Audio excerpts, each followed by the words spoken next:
My sister and I were both adopted from the same orphanage. When we got to choose our paths, she picked a prominent family in Edenorf City, wealthy, influential, and utterly untouchable. But the heir turned out to be twisted and cruel. He tormented her day in and day out. I chose the unassuming Moss family. They didn't have the fortune or the status of her new family, but they treated me with genuine warmth. In time, their youngest son became a business titan, and he married me, giving me a life filled with more happiness than I'd ever dreamed possible.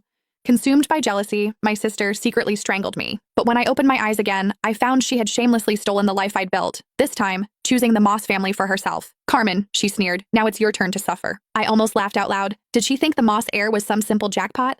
I opened my eyes on the very day my sister Hazel and I were to be chosen for adoption. "I'm very obedient, and I can do all the housework. Please pick me," Hazel simpered, putting on a show of perfect innocence as she clutched the hand of Brad Moss, the Moss family's youngest son. So, she was a reborn too. "Girl," said a refined woman, her voice cool with confusion.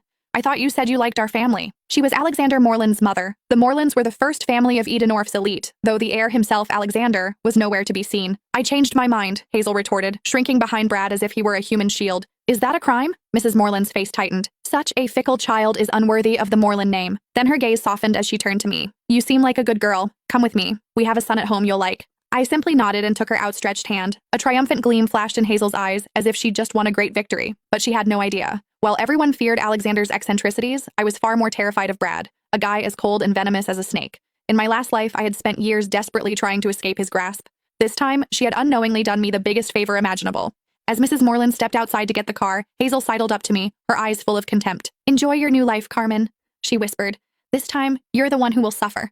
I didn't even bother to reply. Her gloating was nothing more than a clown's performance. She thought she had secured a fresh start, but the joke was on her. She hadn't escaped a fire. She had just jumped headfirst into a hell far more brutal than she could ever imagine. After I arrived at the Moreland estate, Mrs. Moreland gave me a private suite and hired a small army of tutors for piano, dance, and etiquette. She was gentle but frank. "Sweetheart, I'll be honest. I adopted a daughter to find a suitable match for my son. You must apply yourself. Alexander returns from abroad in a month.